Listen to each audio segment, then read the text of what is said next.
Cláudio Drummond era o tipo de homem acostumado a ser obedecido. Numa segunda-feira de manhã, ele escorregou num corredor molhado e perdeu o passo na frente de visitas importantes. E em vez de engolir o constrangimento, ele escolheu descarregar tudo numa mulher que estava passando o mop a 2 metros dele. Parou, olhou para ela e disse: 19 anos e eu ainda preciso explicar o básico. Pode ir embora, está demitida. Todo mundo achou que era o fim de Vera. Ninguém sabia que era o começo do fim de Cláudio. Se você gosta de ver a justiça chegando para quem merece, deixa o like agora, porque o que vem por aí vale cada segundo.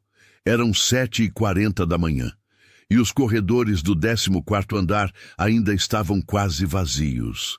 Vera Campos passava o mop pelo piso de porcelanato branco com os movimentos de quem fez aquilo tantas vezes que o corpo vai sozinho.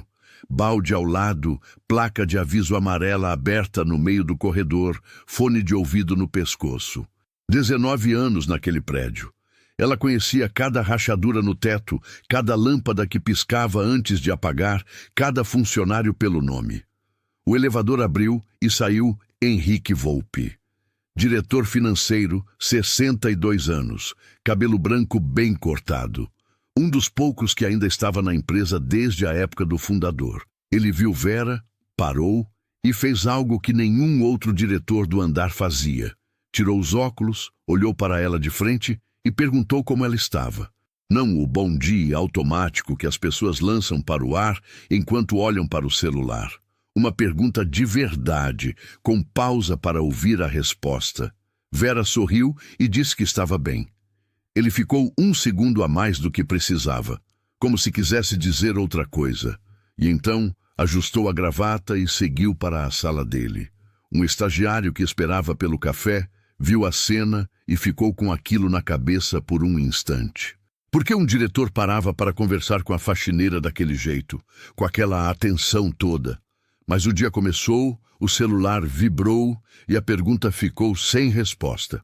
Vera terminou o corredor, torceu o mop e foi empurrar o balde em direção ao elevador social para seguir para o corredor da ala leste. Foi ali, naquele cruzamento, que o dia virou. O elevador abriu com força. Cláudio Drummond saiu já falando no telefone, já atrasado, já com a energia agitada de quem acordou com o mundo devendo alguma coisa. 3 passos à frente dele vinham 2 homens de terno escuro. Os investidores estrangeiros que tinham chegado de São Paulo na noite anterior para fechar a maior negociação da história da empresa. Atrás deles, Beatriz Sampaio, a diretora de RH, tentava acompanhar o ritmo sem tropeçar nos próprios saltos. Cláudio atravessou o corredor em passada larga e o pé direito escorregou no piso molhado. O corpo inclinou, o braço foi para o lado, o telefone quase voou da mão. Ele não caiu, mas foi o suficiente. Um dos investidores desviou o olhar para não rir. O outro olhou para o chão com uma expressão cautelosa, como quem acabou de reparar numa placa de aviso amarela que estava ali o tempo todo. Cláudio ficou parado por 2 segundos. Respirou e virou para Vera. Quando ele abriu a boca, o tom não foi de raiva. Foi de algo pior, aquela frieza calculada de quem já decidiu antes de falar. Você coloca a placa de aviso ou você não coloca? Não é difícil, é o mínimo. Vera não respondeu. Ficou de pé, as mãos no cabo do mop, olhando para ele. Cláudio fez uma pausa. Olhou de lado para os investidores, como quem compartilhava algo. Depois voltou o olhar para ela e completou, pausado, alto o suficiente para todo mundo ouvir. 19 anos. 19 anos, e eu ainda preciso explicar o básico. Silêncio no corredor. A recepcionista parou de digitar. O estagiário do café congelou com o copo na mão. Beatriz Sampaio deu um passo à frente como se fosse dizer algo, e não disse nada. Cláudio se virou para Beatriz e falou numa voz baixa que cortou mais do que qualquer grito. Resolve isso hoje. Não quero mais ver essa mulher aqui. E seguiu para a sala de reuniões sem olhar para trás. Os investidores acompanharam. A porta fechou. O corredor ficou parado, como se todo mundo estivesse esperando permissão para respirar de novo. Vera olhou para o balde, para o mop, para o piso que ela mesma havia limpado. A placa amarela estava aberta, no lugar certo. Qualquer pessoa que olhasse para onde pisava teria visto. Ela não disse isso, não disse nada. Puxou o mop, torceu devagar e começou a empurrar o balde pelo corredor. Os funcionários desviaram o olhar. Alguns por constrangimento, outros por medo de que olhar fosse parecer que escolheram um lado. Ao passar pela porta entreaberta da sala de Henrique Volpe, Vera percebeu que ele estava de pé no vão, de braços cruzados. Ele tinha ouvido tudo. A expressão dele não era de pena. Era uma coisa mais funda, mais velha, o olhar de quem carrega um peso por tempo demais e começa a sentir o limite. Vera balançou levemente a cabeça, quase imperceptível. Um gesto pequeno que dizia: "Não precisa. Eu sei o que faço." Ele ficou parado, enquanto ela dobrava o corredor e sumia de vista. Na sala de Beatriz, o processo foi rápido. Procedimento de desligamento, acerto de contas, devolução do crachá. Vera ouviu tudo sem interromper, assinou onde mandaram assinar, pegou o envelope com os documentos, colocou na bolsa que ficava no armário do subsolo e foi embora pelo elevador de serviço. Ninguém foi se despedir. Ninguém disse nada. Ela atravessou o saguão do térreo, passou pela catraca pela última vez e saiu para a calçada. O sol da manhã bateu no rosto dela. Ônibus passando, motoboy buzinando, a cidade inteira no ritmo de sempre. Vera parou por um segundo na calçada. Olhou para o prédio, para as janelas do 14º andar que brilhavam contra o céu. E então pegou o caminho do ponto de ônibus sem pressa. Lá em cima, a reunião com os investidores estrangeiros tinha começado. Cláudio estava na cabeceira da mesa, explicando os números da aquisição com a segurança de quem já considerava o acordo feito. A caneta estava sobre a pasta. Faltavam poucos dias para assinar. Ele não pensou mais em Vera, já tinha esquecido. Mas no corredor do 14º andar, a placa amarela ainda estava aberta. E Henrique Volpe ainda estava parado na porta da sua sala, olhando para o ponto onde Vera tinha desaparecido, com uma expressão que ninguém na empresa saberia decifrar. Porque Henrique sabia algo que Vera nunca tinha contado para ninguém, além de uma única pessoa, e esse segredo, guardado por 14 anos dentro de uma gaveta e de um silêncio imenso, estava prestes a sair do lugar. O apartamento de seu Moacir ficava num bairro quieto, a 40 minutos de ônibus do centro. Térreo, janela com grade, uma samambaia grande na entrada que ele regava toda manhã como se fosse um compromisso sério. Vera chegou pouco depois do meio-dia, bateu 2 vezes com o nó do dedo e esperou. Ele abriu a porta com o avental ainda amarrado. Estava fritando ovo. Viu a bolsa nos ombros dela, o envelope na mão e não perguntou nada. Só abriu mais a porta e deixou ela entrar. Sentaram na mesa da cozinha. Ele colocou 2 pratos, 2 cafés e ficou em silêncio enquanto ela contava o que tinha acontecido. Vera falou com calma, sem dramatizar, como quem relata um fato já digerido. Cláudio, o corredor, a placa, as palavras dele na frente de todo mundo, o envelope com o acerto. Seu Moacir ouviu tudo sem tirar os olhos do café. Quando ela terminou, ele ficou quieto por um tempo, mexeu a colher devagar, olhou para ela. Ele não sabe com quem fez isso, disse com uma voz baixa. Ninguém sabe, respondeu Vera. E ali, entre um gole e outro, a história começou a se abrir. Vera tinha 53 anos. Entrou na empresa com 34, 2 anos depois que o marido morreu. Dirceu Campos tinha fundado a empresa do zero, com dinheiro emprestado e uma teimosia que ela nunca soube se admirava ou temia. Construiu tudo em 14 anos. Morreu de infarto num sábado de manhã, sem aviso, sem despedida. Deixou para ela 23% das ações ordinárias da empresa, registrado em cartório, assinado pelo advogado, tudo em ordem. Vera nunca tinha acionado nada disso. Não por desconhecimento, ela sabia exatamente o que tinha. O advogado da família tinha explicado linha por linha, com paciência, numa reunião que durou 3 horas.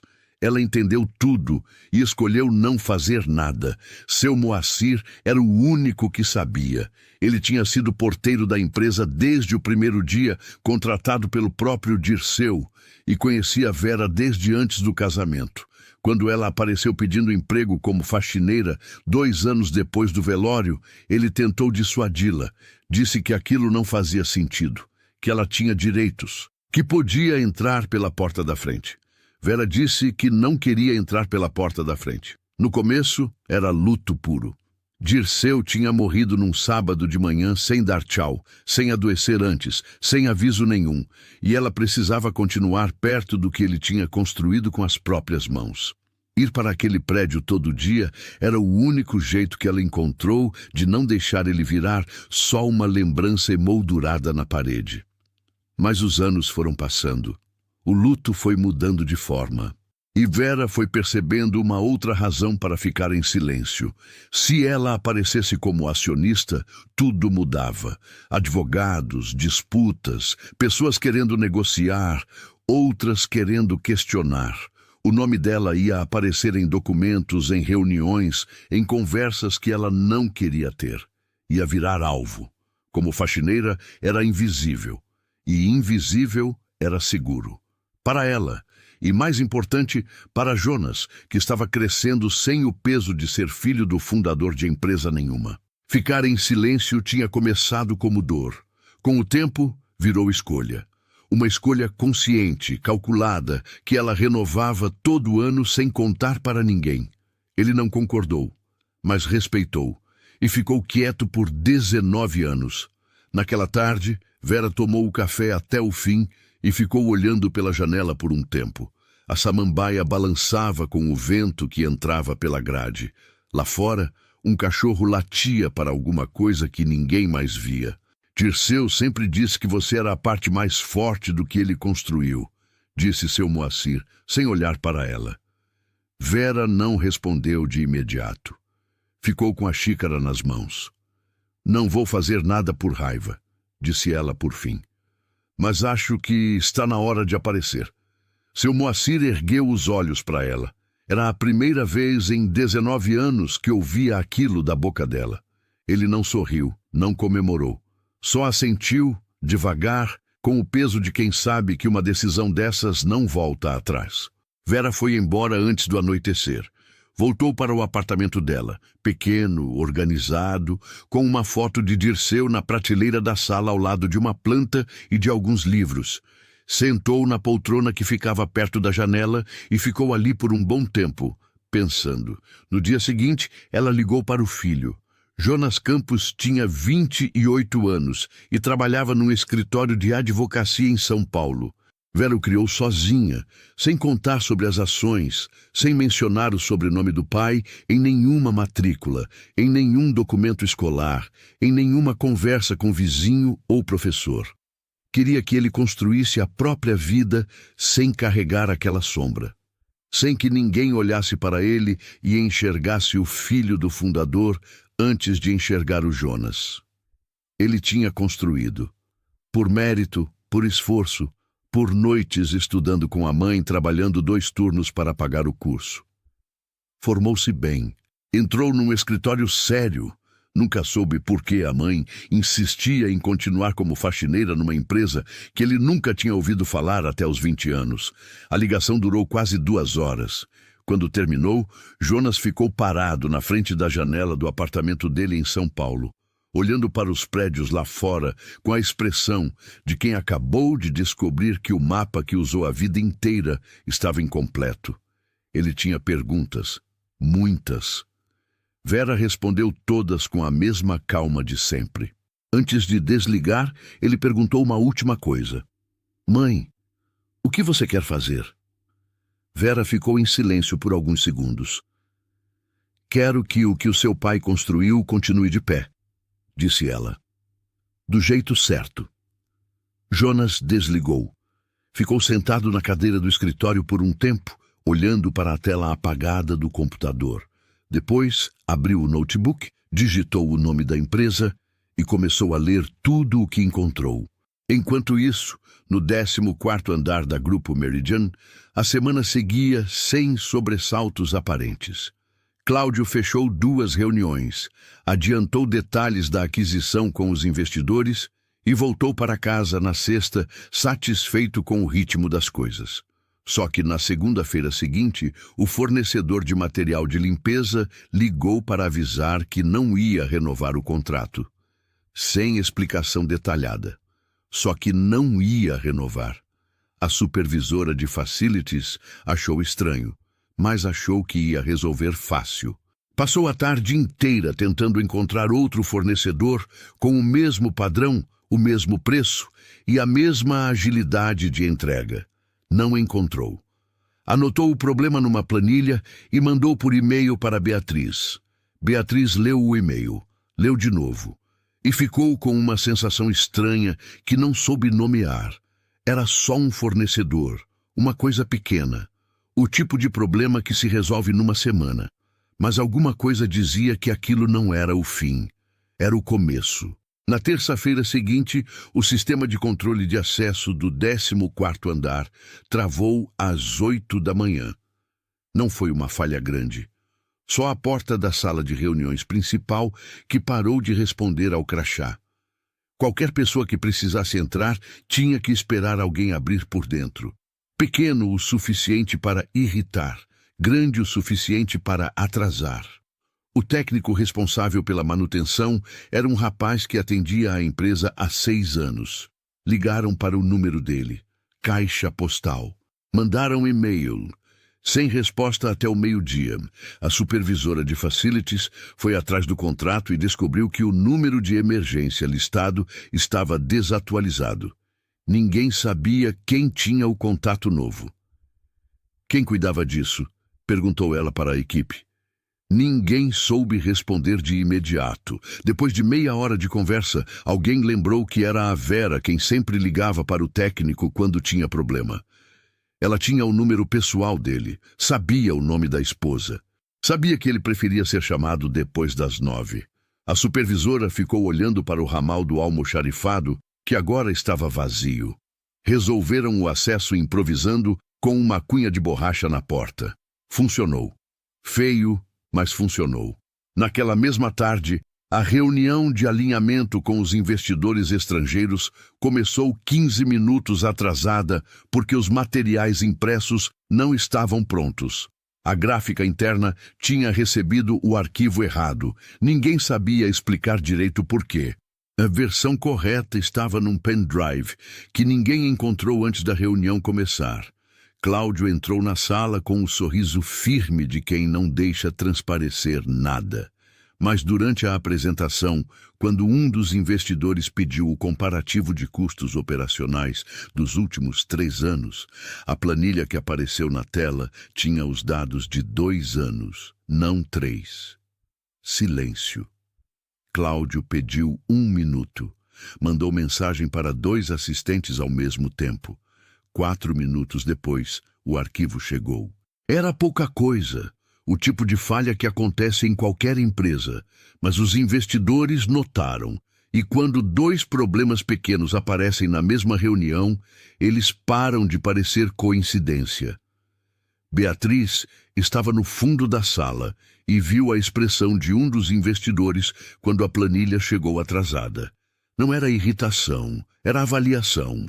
O homem estava medindo, e o que ele estava medindo não era só o número na tela.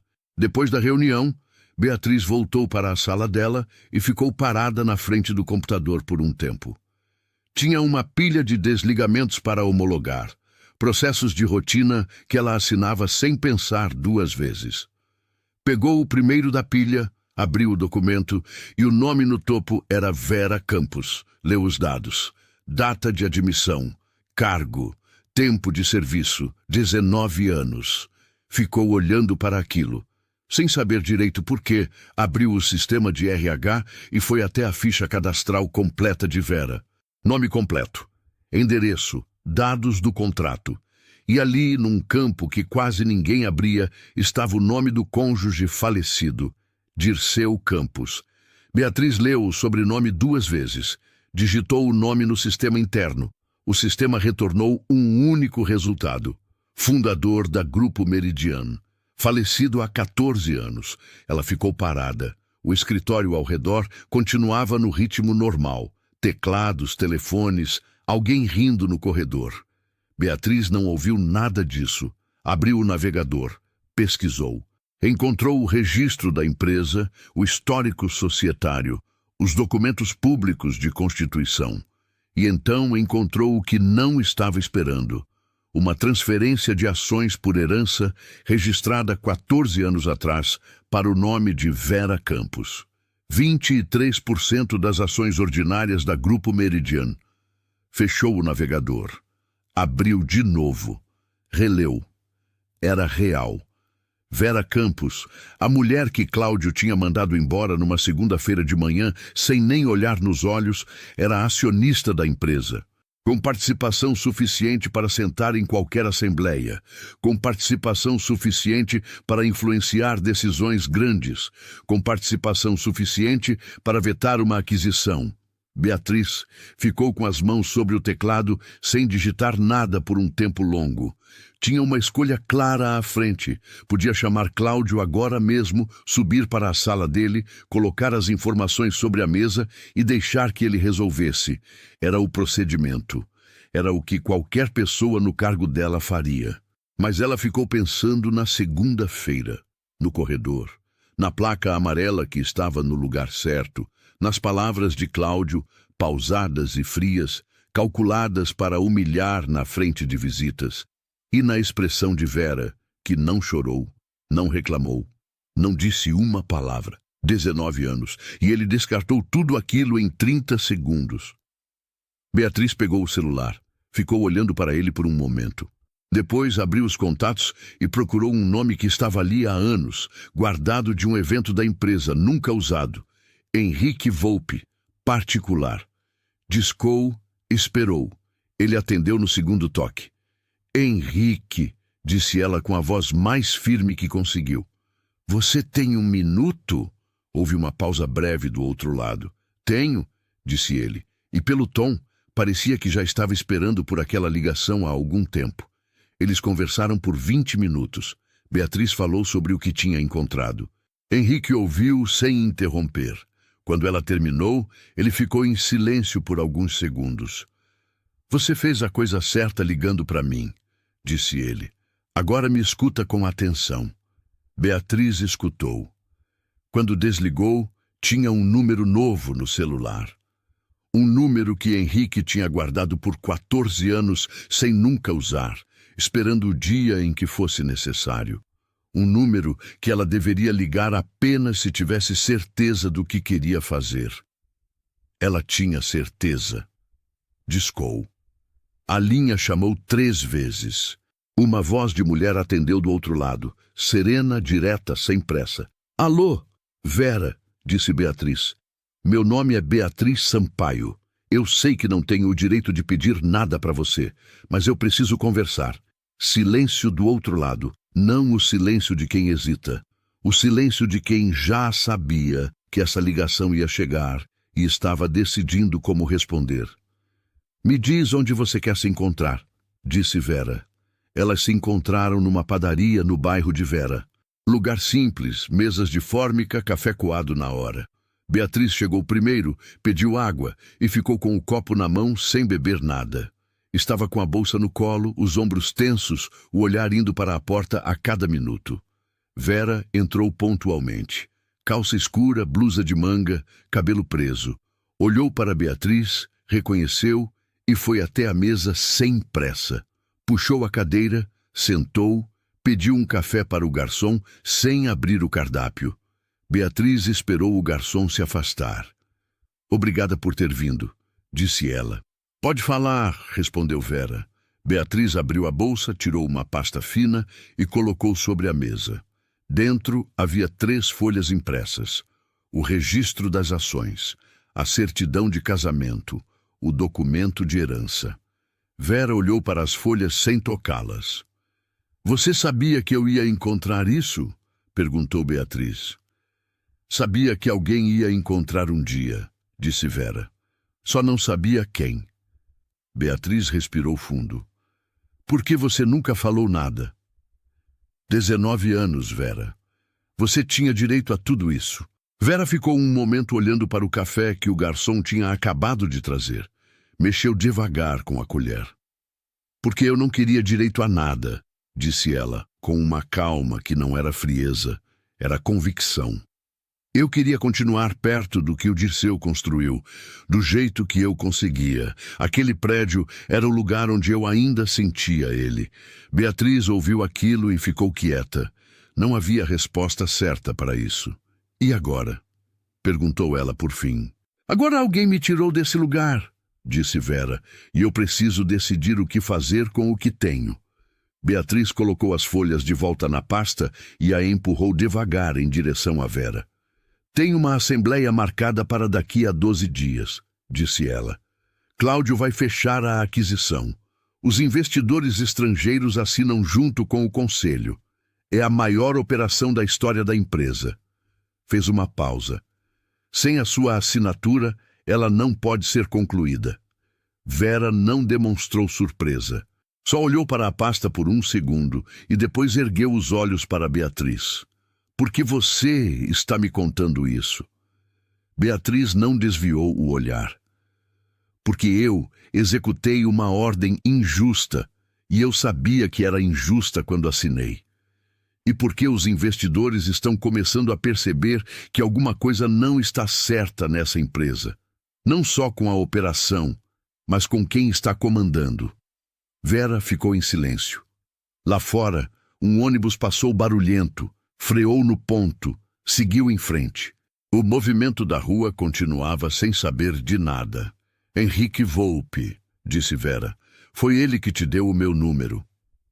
Beatriz confirmou com a cabeça. Ele me disse que estava esperando esse momento há muito tempo, que não tinha como agir sozinho. Ela hesitou. Ele disse que o Dirceu nunca quis que a empresa fosse parar nas mãos de alguém como o Cláudio, mas as coisas foram acontecendo, e de decisão em decisão foi esse o caminho que tomou. Vera não respondeu. Ficou olhando para a xícara por um tempo longo. Beatriz tinha preparado mais argumentos, tinha ensaiado outras frases na cabeça no caminho até ali, mas percebeu que não precisava de nenhuma delas. Vera não precisava ser convencida. Ela já estava decidida antes mesmo de atender o telefone. A questão era outra. O que você precisa de mim? Perguntou Vera. Preciso que você entre em contato com seu advogado antes da assembleia, que a documentação esteja em ordem, e que você apareça no dia certo, na hora certa. E o Cláudio? Ele não vai saber nada antes da assembleia. Beatriz fez uma pausa curta. Esse foi o pedido do Henrique. Vera pegou a pasta, colocou na bolsa, tomou o café até o fim, deixou o dinheiro sobre a mesa sem esperar a conta e se levantou. Eu apareço, disse ela, mas não vou aparecer só. Beatriz quis perguntar quem ela ia trazer, mas Vera já estava se levantando, e havia algo no jeito dela que deixava claro que aquilo era tudo o que ela ia dizer por enquanto. As duas saíram pela porta. Na calçada, se despediram sem abraço, sem aperto de mão. Só um aceno seco, o tipo que duas pessoas trocam quando entendem que estão do mesmo lado, sem precisar formalizar isso. Naquela noite, Vera ligou para Jonas. A conversa foi diferente da primeira. Menos explicação, mais instrução. Ela falou sobre a assembleia, sobre a data, sobre o que precisava estar pronto. Jonas ouviu tudo anotando. Quando ela terminou, ele ficou um segundo em silêncio. Mãe, você entende que quando você entrar naquela sala, tudo muda? Entendo, disse ela. E você quer mesmo isso? Não quero a empresa, disse Vera com firmeza. Nunca quis. Quero que o que seu pai construiu continue sendo o que ele construiu. Se precisar aparecer para garantir isso, eu apareço. Jonas desligou e ficou olhando para os documentos espalhados na mesa dele em São Paulo. Tinha passado os últimos dias estudando a composição societária da Grupo Meridian, os contratos da aquisição, as atas das assembleias dos últimos 5 anos. Quanto mais lia, mais o padrão ficava claro. Funcionários antigos desligados um a um, sempre com justificativas individuais que sozinhas faziam sentido. Benefícios cortados em pacotes discretos. Decisões que, vistas de perto, pareciam gestão. Vistas de longe, formavam outra coisa. Ele tinha começado a montar um dossiê, ainda incompleto, mas crescendo. 12 dias era tempo suficiente.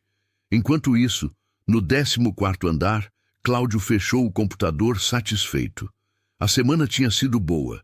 Os investidores estavam alinhados. Os números fechavam, o contrato estava quase pronto para assinar.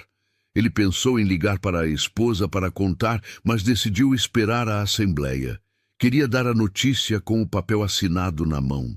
Não tinha nenhuma razão para se preocupar. Conhecia cada nome da lista acionária de cor.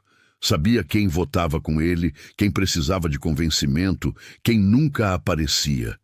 Tinha feito as contas, tinha os votos. Era só protocolo.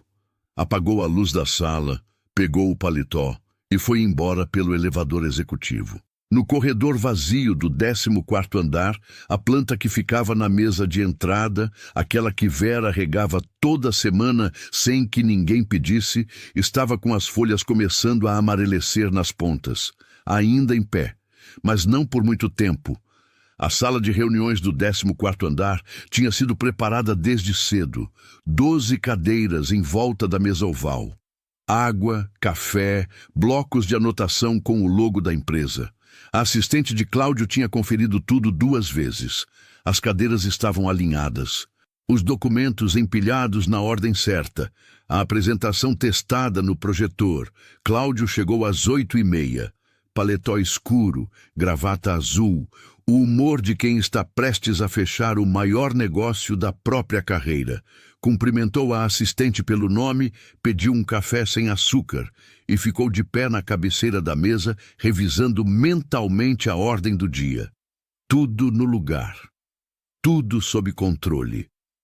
Os membros do conselho foram chegando aos poucos. 2 diretores, 3 representantes de fundos minoritários, Henrique Volpe. Os investidores estrangeiros entraram juntos, acompanhados de um tradutor e de um assessor jurídico que Cláudio não tinha visto antes. Cumprimentos, apertos de mão, o ritual de sempre. Às 9h em ponto, Cláudio abriu a reunião. Passou pelos itens introdutórios com agilidade. Contexto da operação, histórico de negociações, projeções de crescimento. A apresentação estava boa e ele sabia disso. Os investidores ouviam com atenção. O assessor jurídico deles fazia anotações. Faltavam 3 itens para chegar na votação quando a porta da sala se abriu. Cláudio estava de costas para a porta naquele momento, apontando para um gráfico no projetor. Viu primeiro a reação dos outros, os olhos que se deslocaram, a atenção que quebrou. Virou-se. Vera entrou primeiro. Calça preta, blusa branca, cabelo solto. Carregava uma pasta fina debaixo do braço e andava sem pressa, como quem conhece muito bem o caminho. Atrás dela vinha Jonas. Terno cinza, pasta de couro, a postura de advogado que já entrou em muitas salas assim. E ao lado de Jonas, uma mulher de meia idade com óculos de armação grossa e uma expressão absolutamente neutra, que Cláudio não reconheceu. Ele reconheceu Vera. A primeira coisa que sentiu foi confusão. Depois, irritação.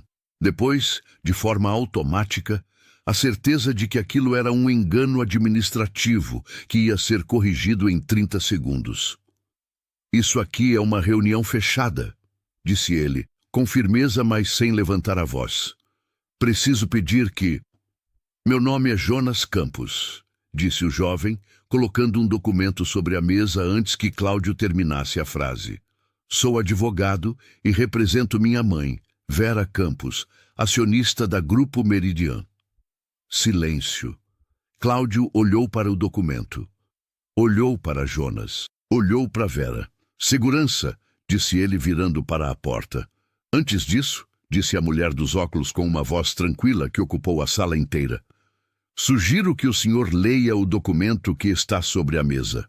Sou Adriana Fonseca, advogada societária. Vera Campos é titular de 23% das ações ordinárias desta empresa, herdadas do fundador Dirceu Campos, devidamente registradas em cartório e no sistema da junta comercial.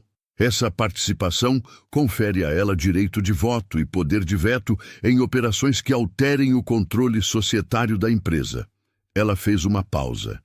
A aquisição em pauta hoje altera o controle societário da empresa.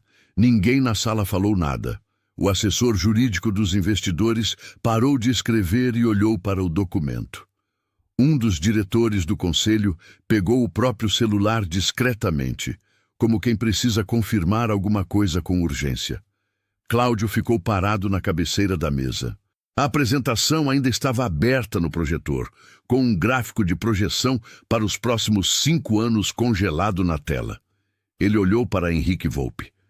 Henrique estava com as mãos sobre a mesa, postura ereta, expressão fechada. Não desviou o olhar. Não disse nada. Mas havia algo no jeito que ele ficou quieto que era diferente de neutralidade. Era posicionamento.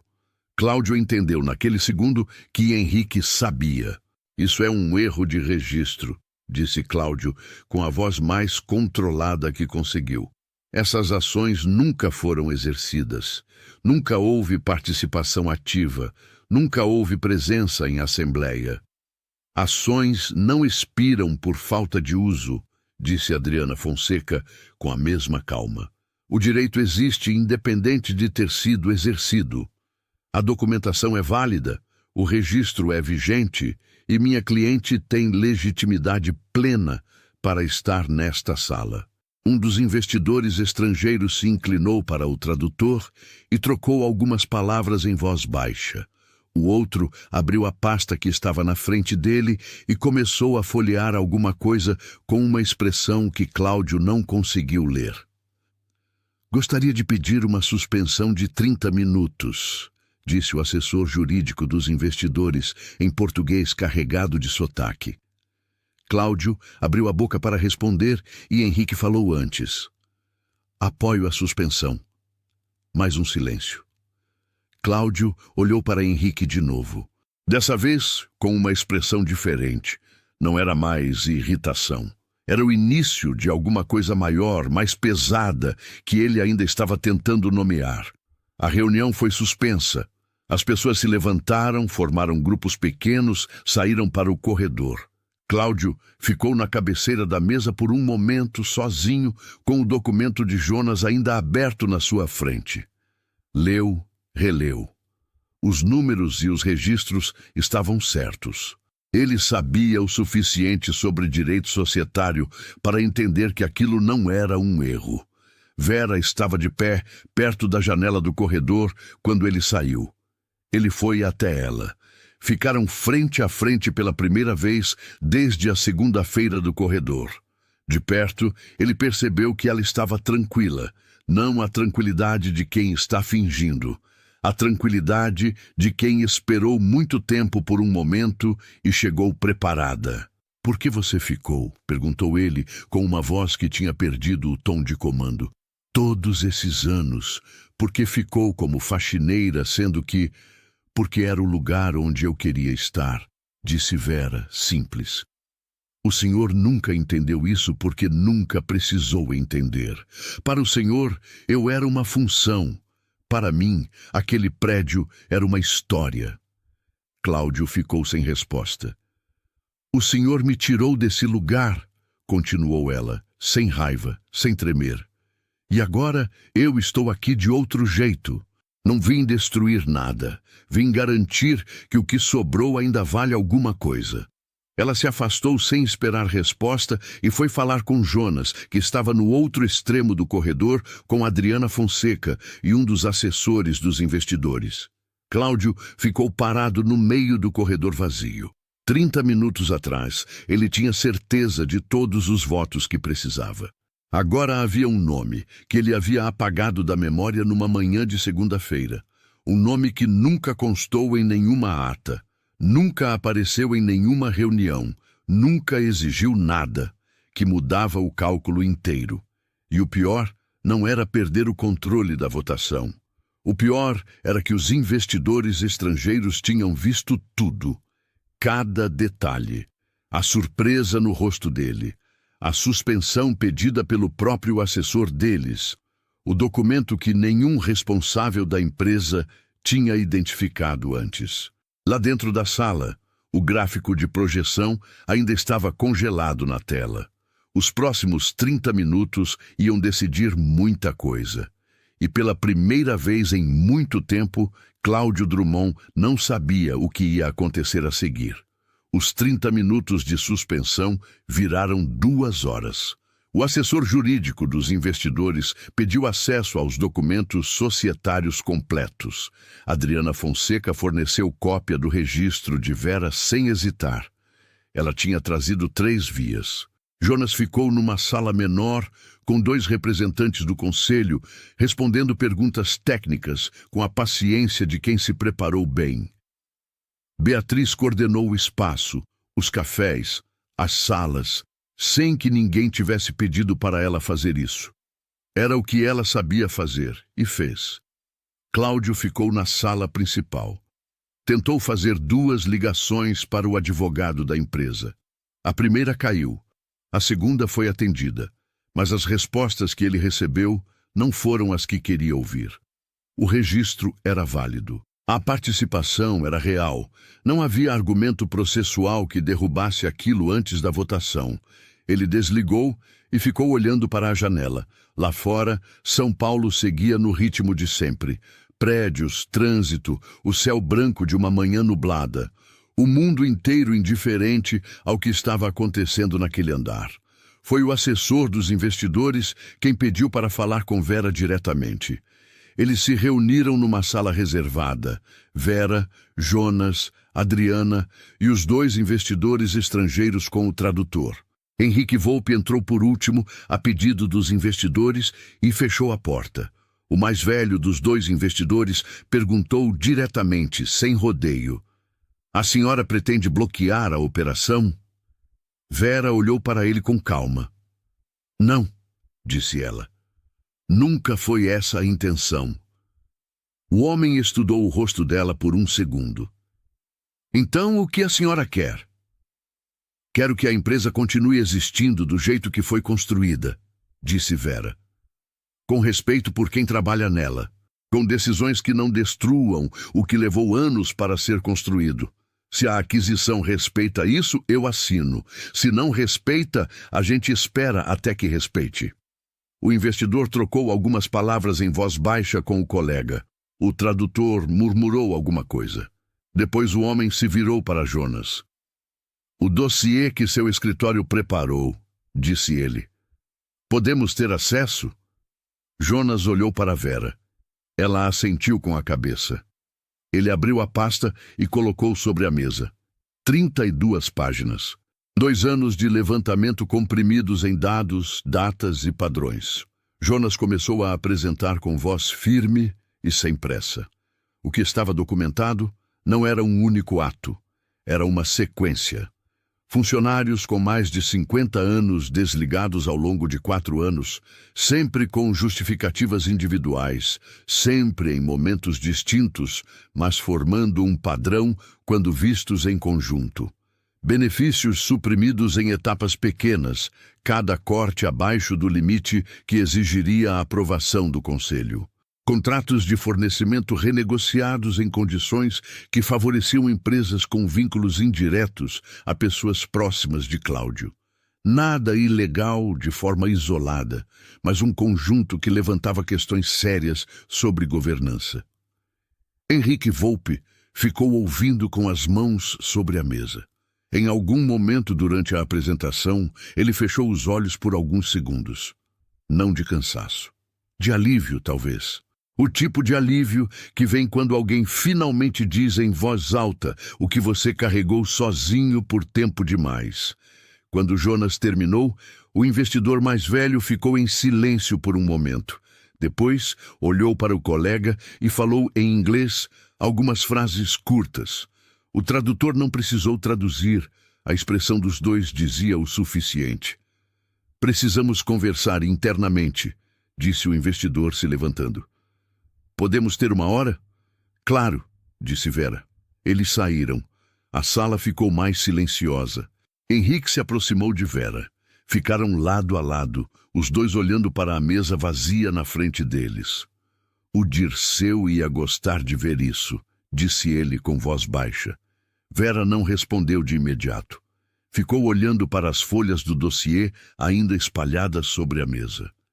Ele não gostaria de precisar disso, disse ela, mas ia entender. Henrique assentiu e ficou quieto, que era o que cabia.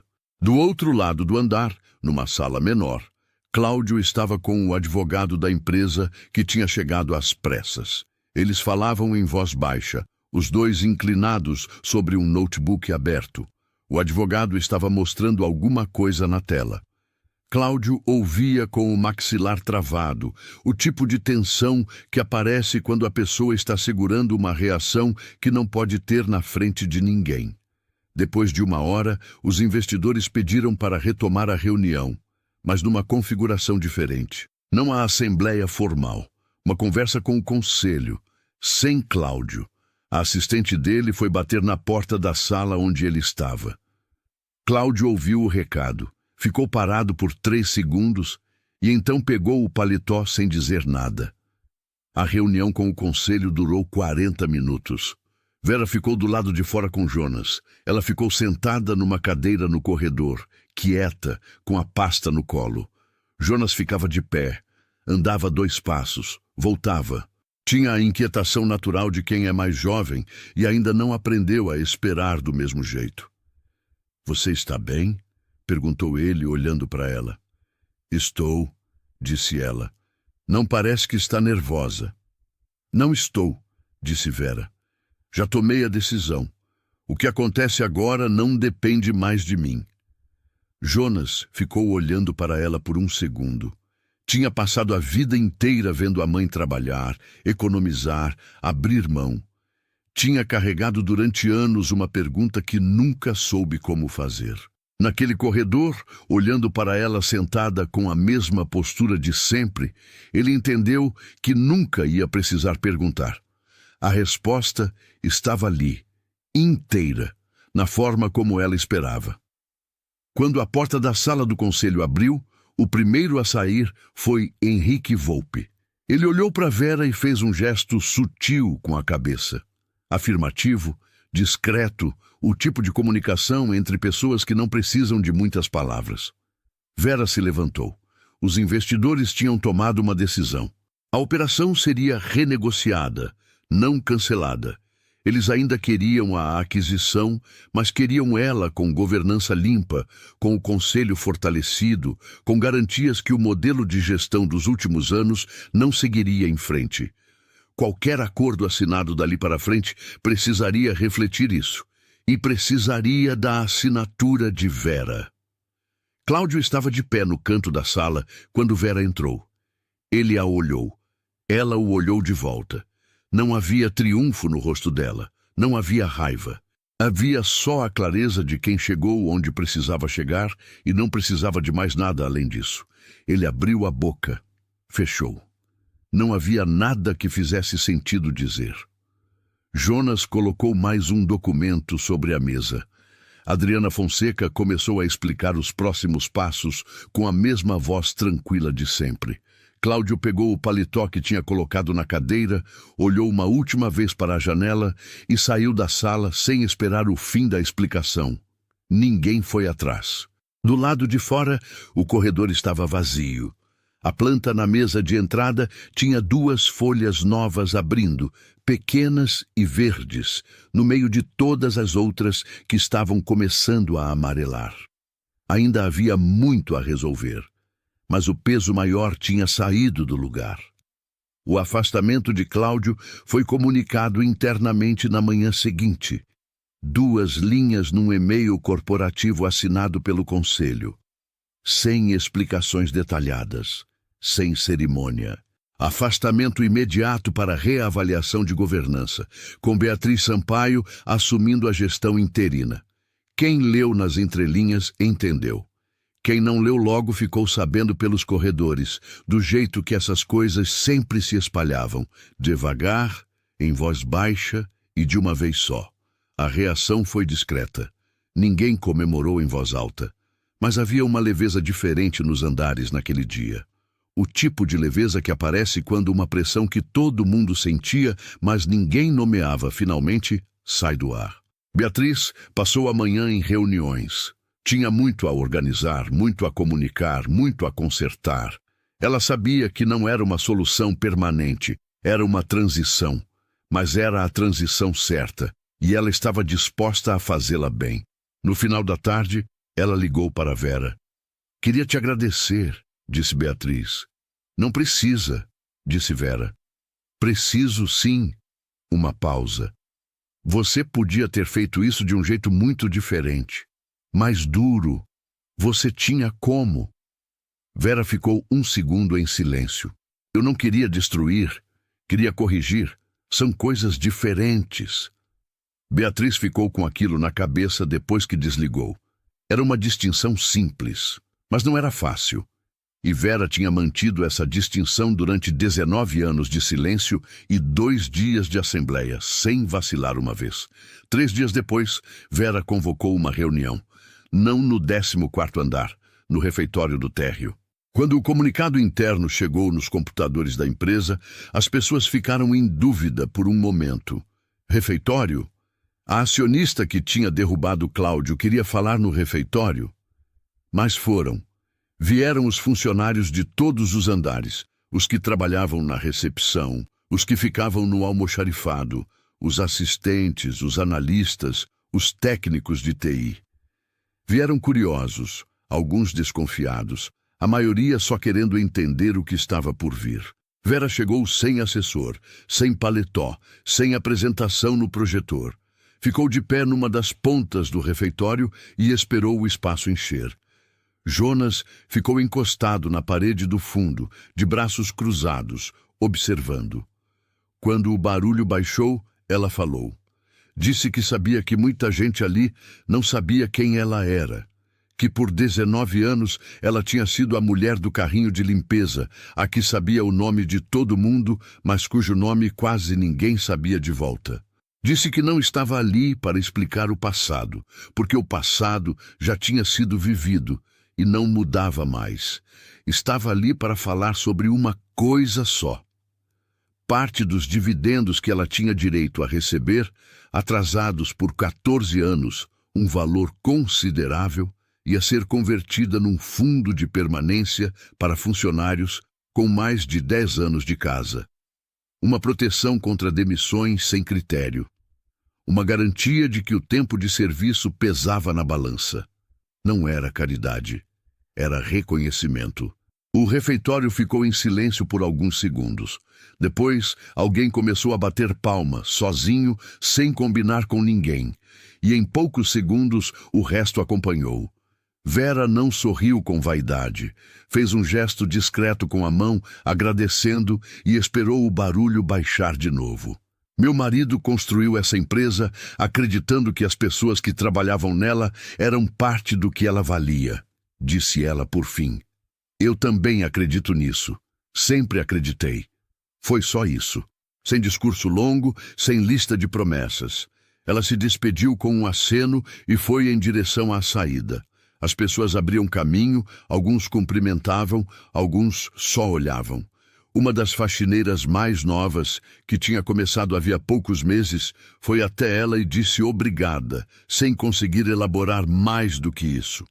Vera pegou a mão dela por um segundo e disse o nome dela, Camila, com a naturalidade de quem sempre soube. A menina ficou parada no lugar, sem entender como. Na saída do térreo, o porteiro novo abriu a porta antes que Vera chegasse ao sensor. Ela agradeceu pelo nome. Ele piscou, sem entender. Como a senhora sabe meu nome? Trabalhei aqui por 19 anos, disse ela. Aprendi o nome de todo mundo. Ele ficou sem resposta enquanto ela passava pela porta e descia os 2 degraus da entrada. Do lado de fora, a calçada estava movimentada. Mesmo horário, mesmo barulho de sempre. Vera parou por um segundo. Olhou para cima, para as janelas do 14º andar que brilhavam contra o céu do fim de tarde. Ficou ali por menos de 1 minuto. Depois foi andando em direção ao carro que estava estacionado na rua lateral. Sem motorista, sem assessor. Ela mesma colocou a chave na fechadura, abriu a porta, jogou a bolsa no banco do passageiro e entrou. Jonas apareceu na calçada e bateu levemente no vidro. Ela abaixou. "Você vai para casa?" perguntou ele. "Vou." Ele ficou olhando para ela por um segundo, com uma expressão que ele ainda estava aprendendo a nomear. Era orgulho, mas era também outra coisa. O reconhecimento tardio de uma história que ele tinha vivido sem saber que estava vivendo. "Mãe", disse ele, "pai ia ter muito orgulho de você." Vera olhou para ele. Não respondeu de imediato. Ficou com aquilo pousado por um momento, como quem recebe algo e precisa de um segundo para guardar no lugar certo. "Ele ia ter orgulho de você também", disse ela, "pelo que você construiu sozinho." Jonas assentiu, com a garganta apertada que ele não tentou esconder. Vera subiu o vidro, deu a seta e entrou no trânsito devagar. No 14º andar, a sala que tinha sido de Cláudio estava vazia. Mesa limpa, cadeira empurrada para dentro, o computador desligado, nada nas paredes, nada nas gavetas, como se a pessoa que tinha ficado ali por anos nunca tivesse deixado nenhuma marca real. Na mesa de entrada do andar, a planta que quase tinha morrido estava com 4 folhas novas abertas. Verde vivo, caule firme. Ninguém tinha regado. Ela tinha chegado lá sozinha. E o prédio seguia de pé, como sempre seguiu. Não por causa de quem mandava, mas por causa de quem ficava. No fim, não foi a demissão que derrubou o Cláudio. Foi a forma como ele tratou quem ele achava que não importava. Porque muitas vezes quem sustenta tudo é quem ninguém vê. Se essa história te fez pensar, deixa o like e comenta aqui. Você acha que ele mereceu?